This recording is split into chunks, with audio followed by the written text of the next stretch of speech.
예수께서 바다 건너편 거라사인의 지방에 이르러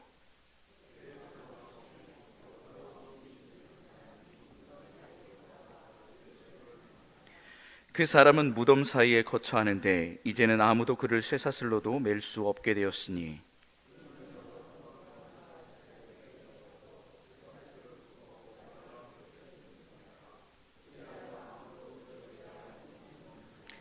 밤낮 무덤 사이에서나 산에서나 늘 소리 지르며 돌로 자기의 몸을 해치고 있었더라. 큰 소리로 부르짖어 이르되 지극히 높으신 하나님의 아들 예수여, 나와 당신이 무슨 상관이 있나이까? 원하건대 하나님 앞에 맹세하고 나를 괴롭히지 마옵소서 하니,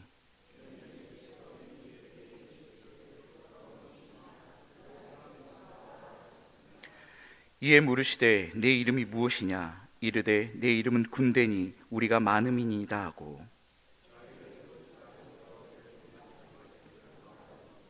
마침 거기 돼지의 큰 떼가 산 곁에서 먹고 있는지라.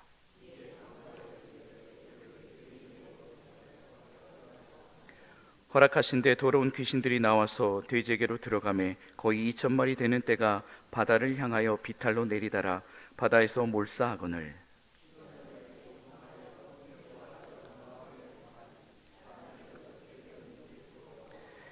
예수께 이르되 그 귀신 들렸던 자 곧 군대 귀신 짚혔던 자가 옷을 입고 정신이 온전하여 앉은 것을 보고 두려워하더라.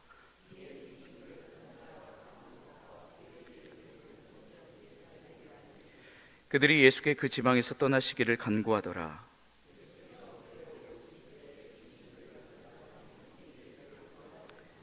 허락하지 아니하시고 그에게 이르시되 집으로 돌아가 주께서 내게 어떻게 큰 일을 행하사 너를 불쌍히 여기신 것을 내 가족에게 알리라 하시니, 그가 가서 예수께서 자기에게 어떻게 큰 일을 행하셨는지를 대가볼리에 전파하니 모든 사람이 놀랍게 여기더라. 아멘.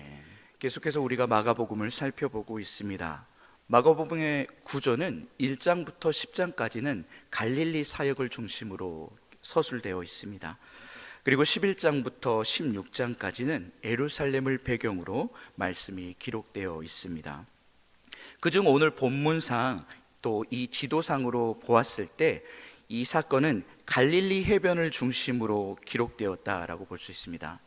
갈릴리 북서쪽, 즉 왼쪽 지역에서 사역을 하다가 갈릴리 이 남동쪽 밑으로 내려가는 그 사역, 이방 지역인 거라사 지역으로 내려가면서 이 사건을 서술하고 있음을 볼 수 있습니다. 그리고 다시 맞은편으로 건너가서 갈릴리 지역 야이로의 딸과 12 혈루증 여인, 이것을 기록하고 있는 것이 오늘 마가복음 5장의 기록이다라고 볼 수 있습니다. 이 마가복음 5장에는 이렇게 총 3개의 사건이 기록되어 있는데, 이 3개의 사건을 오늘 우리가 함께 보면서 나누고자 합니다. 첫 번째 사건은 바로 거라사 군대 귀신의 사건입니다.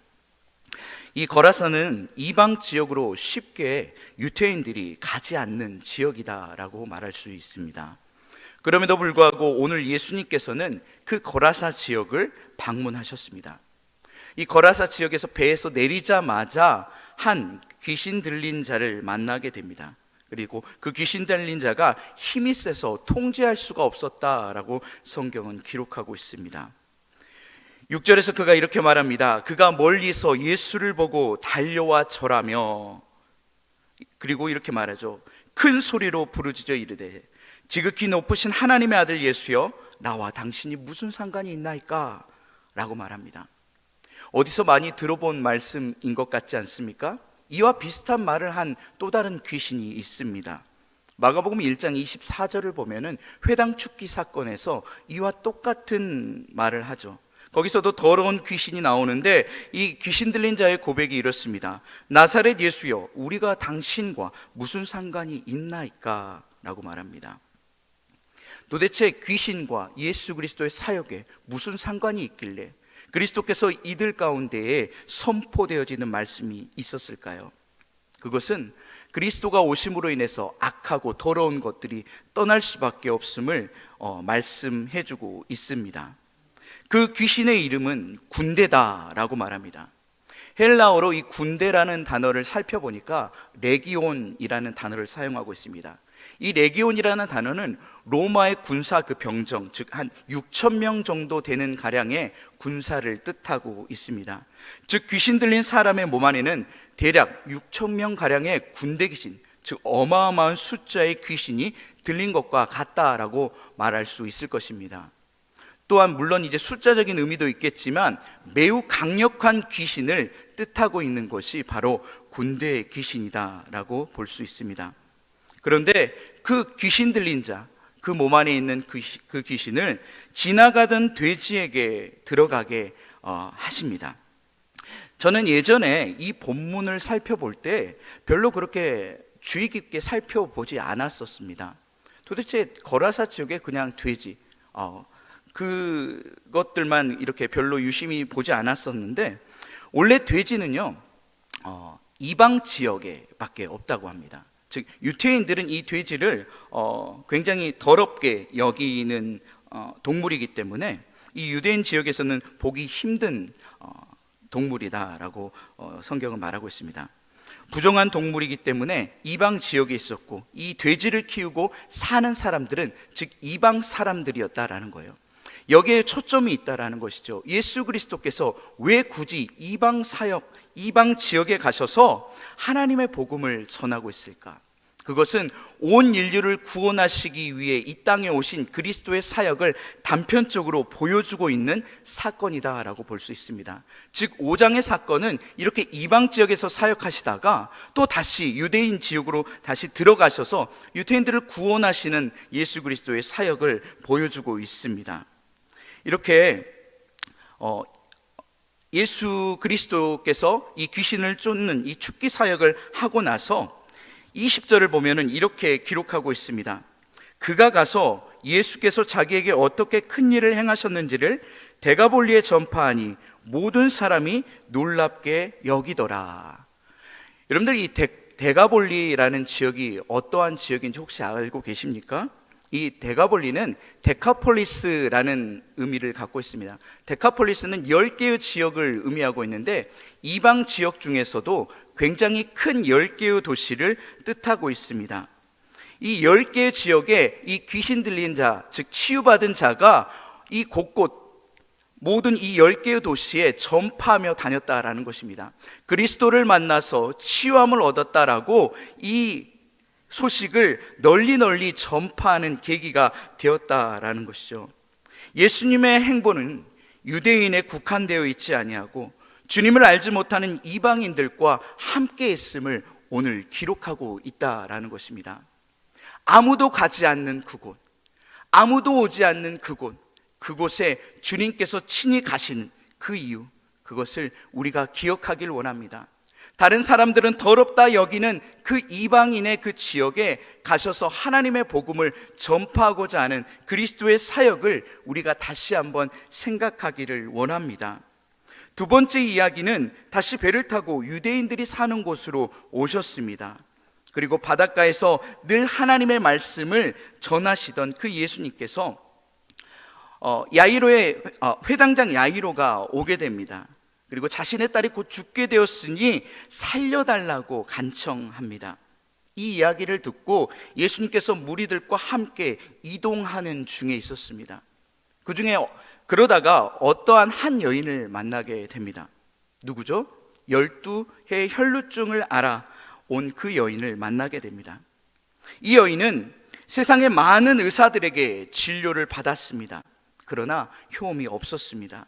그러다가 예수 그리스도께서 오신다라는 이 소식을 듣고 그 무리의 틈에 끼어서 몰래 그의 옷에 손을 대면은 자신이 구원을 얻을 것이다 라는 이러한 믿음 가운데에 나아갔다라는 것이죠. 결국 옷자락을 만짐으로 인해서 이 여인은 치유함을 얻습니다. 예수 그리스도께서 자신의 능력이 빠져나간 것을 알게 됩니다. 그래서 성경은 말합니다. 예수께서 누가 내 옷에 손을 대었느냐라고 말을 합니다. 그러자 그 여자가 자신의 행한 일을 물으신 주님 앞에 두렵고 떨림으로 나와 엎드려 모든 사실을 고하게 됩니다. 34절에 있는 말씀인데 제가 읽어드리도록 하겠습니다.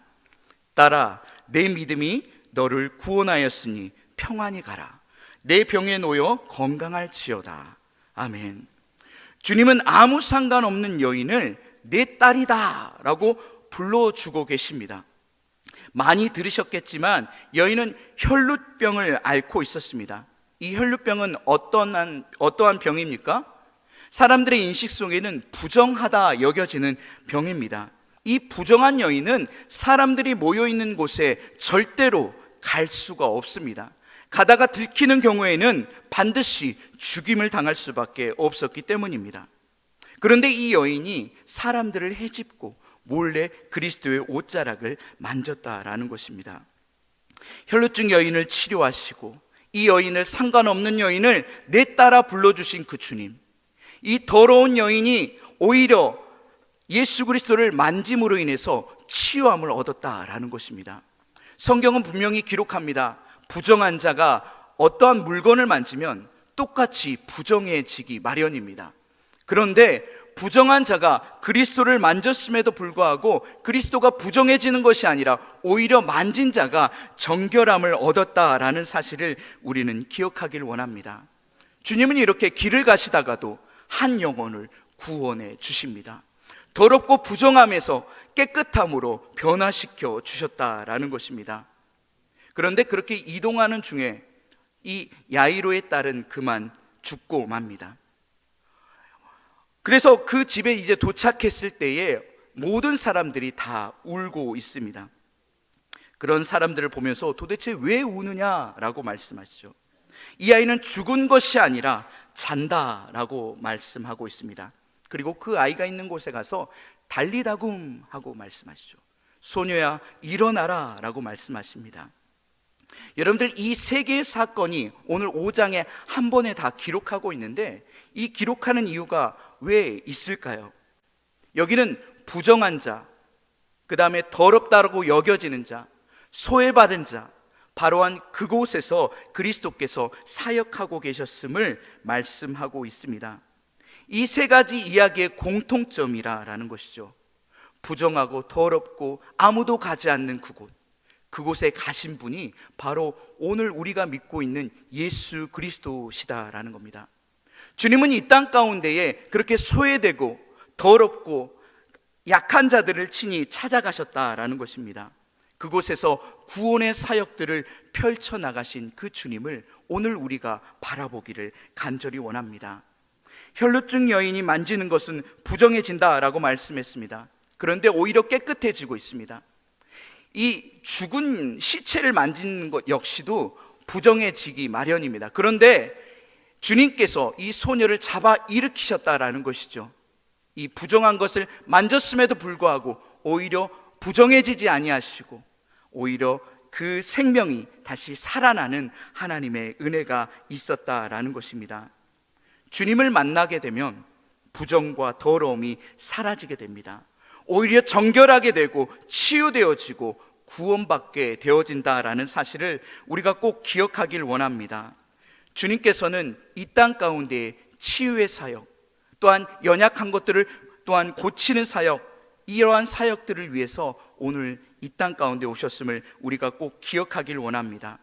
우리 역시 주님의 사역을 본받아서 아무도 가지 않는 그곳, 더럽다고 여겨지는 바로 그곳에 우리의 몸과 마음이 함께 가기를 원합니다. 그리고 그리스도의 사랑을 온전하게 실천하길 원합니다. 더럽다라고 여겨지는 그곳에 그리스도의 생명의 복음을 전하는 우리 모든 성도님들 되기를 간절히 원합니다. 주님의 오심은 낮고 천한 이 땅에 연약하고 소외된 자들을 오셨음을 기억하길 원합니다. 그리고 그것의 시작은 그리스도의 사랑으로부터 시작되었음을 믿으시길 바랍니다. 오늘 우리가 그 사랑을 기억하고 오늘을 살아내는 우리 모든 성도님들 되기를 주님의 이름으로 간절히 축복합니다. 기도하시겠습니다. 사랑의 하나님 아버지, 오늘은 우리가 마가복음 5장의 말씀을 통해 또한 세 가지 사건을 통해 오늘 우리에게 말씀하시는 그 하나님을 바라보게 하여 주옵소서. 아무도 가지 않는 그곳에 주님께서 친히 가셨고 부정하고 더러운 것들을 만짐으로 인해서 오히려 정결해지며 구원해 주시는 하나님의 그 사역들을 우리가 살펴보았습니다. 주님, 우리가 이것을 본받게 하여 주옵소서. 우리가 이런 사랑을 입었음을 깨닫고 고백하게 하여 주옵소서. 낮고 천한 이곳에 나를 위해 오시고 나의 더러움을 씻으시고 정결케 하시던 그 주님을 바라보며 감사의 찬송으로 올려드리는 우리의 삶이 될 수 있도록 하나님 인도하여 주옵소서. 말씀을 기억하고 말씀대로 살아내는 하나님의 귀한 권속들 될 수 있도록 주님께서 붙드시고 함께하여 주옵소서. 감사 영광 돌리며 우리를 구원하신 나사렛 예수 그리스도 이름으로 기도드립니다. 아멘.